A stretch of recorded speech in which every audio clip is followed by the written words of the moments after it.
नमस्कार। क्या आप बता सकते हैं कि किसी होटल के एक कमरे का आधे दिन का किराया अधिकतम क्या हो सकता है? 1 लाख, 10 लाख, 50 लाख, 100 लाख, 500 लाख?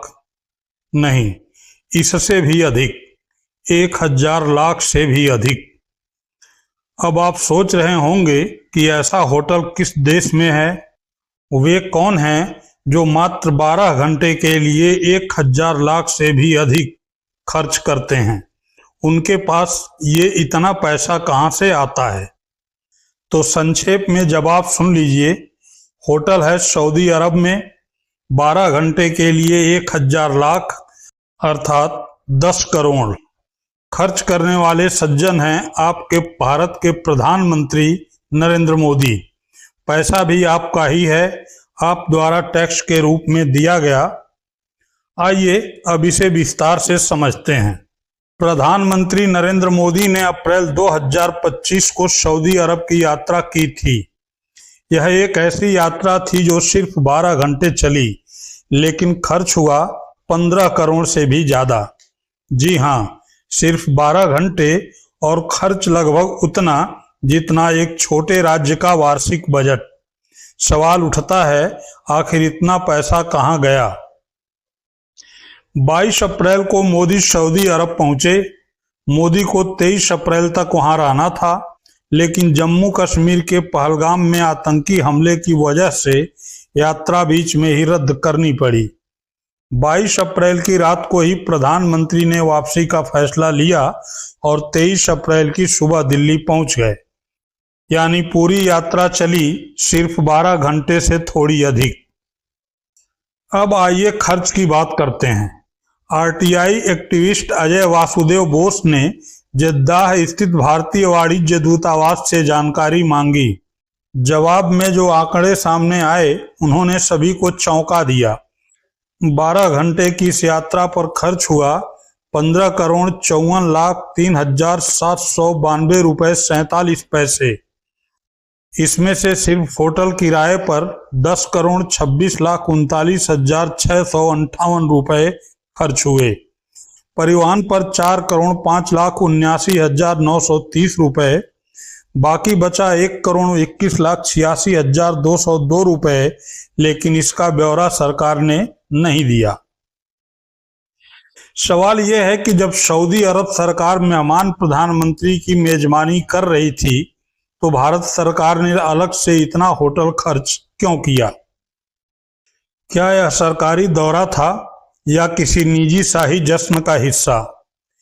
इस साल जुलाई 2025 तक प्रधानमंत्री मोदी 16 देशों की यात्रा कर चुके हैं। 5 यात्राओं का खर्च विदेश मंत्रालय ने राज्यसभा में पेश किया।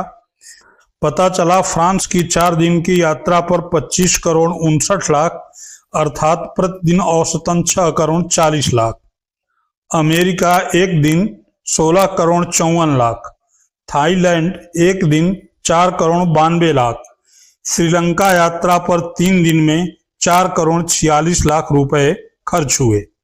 अब जरा सोचिए, फ्रांस जैसे बड़े देश की 4 दिन की यात्रा का प्रतिदिन औसत खर्च 6 करोड़ 40 लाख बैठा, लेकिन सऊदी अरब की 12 घंटे की यात्रा पर खर्च हुआ 15 करोड़ 54 लाख, यानी प्रतिदिन औसत 30 करोड़ रुपए।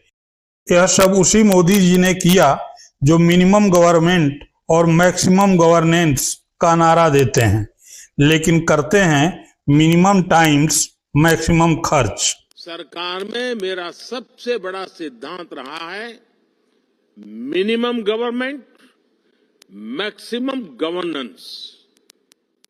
आप कह सकते हैं कि इसमें क्या है, ऐसा तो सभी प्रधानमंत्री करते होंगे। तो आइए मोदी जी से ठीक उनके पहले प्रधानमंत्री रहे डॉक्टर मनमोहन सिंह के कार्यकाल से तुलना कर लेते हैं। 2004 से 2014 के बीच डॉक्टर सिंह ने 73 विदेश यात्राएं की।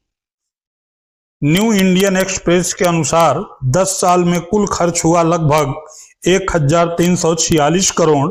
और मोदी जी को देखिए, सिर्फ 2014 से 2018 तक यानी 4 साल में ही 48 यात्राएं और खर्च 2021 करोड़। यानी मोदी जी की विदेश यात्राओं पर खर्च मनमोहन सिंह से लगभग 2 गुना रफ्तार से बढ़ा। शायद इसलिए ही मोदी जी को ग्लोबल लीडर कहा जाता है, क्योंकि ग्लोब घूमने का उनका बजट ही बाकियों से अलग है। ऊपर से उनके छोटे भाई अमित शाह का यह बयान कि मोदी जी होटल नहीं जाते, एयरपोर्ट पर ही दैनिक क्रिया कर आगे बढ़ जाते हैं। पहले प्रधानमंत्री जाते थे तो कहीं पेट्रोल डलवाने के लिए जो टेक्निकल हॉल्ट लेने पड़ते थे, तो पूरी रात होटल।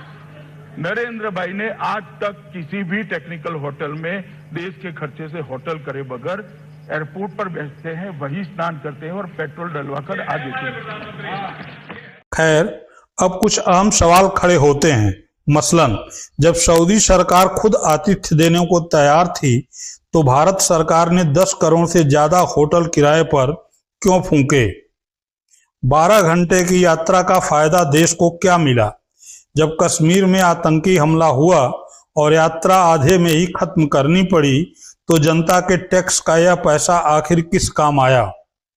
क्या यह दौरा वास्तव में जरूरी था या सिर्फ शाही सैर सपाटा?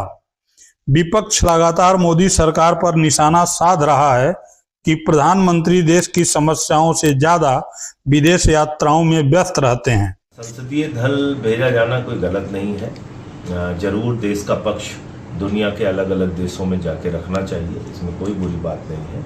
लेकिन मैं प्रधानमंत्री जी से बड़ी विनम्रता पूर्वक पूछना चाहता हूं कि आपने 73 देशों की यात्रा की, 129 बार आप विदेश यात्रा पे गए, मोदी के नारे लगाए गए, आपका मित्र ट्रंप, उसके लिए आपने चुनाव का प्रचार भी किया, और आपने हासिल क्या किया? आपकी विदेश नीति तो पूरी तरीके से फेल रही। एक भी देश, बांग्लादेश, श्रीलंका, नेपाल, भूटान, किसी ने आपका समर्थन नहीं किया पाकिस्तान से लड़ाई के बाद। क्यों नहीं किया? यहां तक कि जो एक राष्ट्रपति न्यू पपुआ गनी के जो पैर छू रहे थे मोदी जी के, वो भी समर्थन में नहीं आए। तो इसका मतलब विदेश नीति आपकी फेल रही। कांग्रेस और अन्य दल पूछ रहे हैं, जब किसानों की आय दोगुनी नहीं हुई, जब बेरोजगारी बढ़ रही है, तब सिर्फ 12 घंटे की विदेशी यात्रा पर 15 करोड़ क्यों? 11 साल से नरेंद्र मोदी जी इस देश के प्रधानमंत्री हैं और इस देश के प्रधानमंत्री रहते हुए 11 साल में उन्होंने अधिकांश वक्त विदेशी दौरों पर, विदेशी देशों से संबंध बढ़ाने पर, अमेरिका जैसे देश जिनका अच्छा संबंध भारत से रहा है, उनसे प्रगाढ़ता बनाने पर ही फोकस किया है। 11 सालों में उनका अधिकतर, ज्यादातर ध्यान अपनी रंगी पुती छवि को बनाने का, कैमरे में सही एंगल में आने का, इसी होड़ में बीता है। लेकिन जब आज हमारे देश को विश्व की बड़ी ताकतों, विश्व के बड़े देशों, विश्व के हमारे मित्रों की जरूरत है, तो वो साथ खड़े नजर नहीं आ रहे। और बजाय हमारा साथ देने के, अमेरिका जैसे देश एडवाइजरी इशू करके कह रहे हैं कि हिंदुस्तान जाना रिस्की है और खास तौर से महिलाएं अकेले हिंदुस्तान बिल्कुल ना जाएं। और यह अमेरिका तब कर रहा है जब वो दूसरी तरफ पाकिस्तान की मेहमान नवाजी कर रहा है, उनको दावतें उड़वा रहा है, उनके लिए लाल कालीन बिछाया हुआ है, उनकी वाहवाही में लगा हुआ है।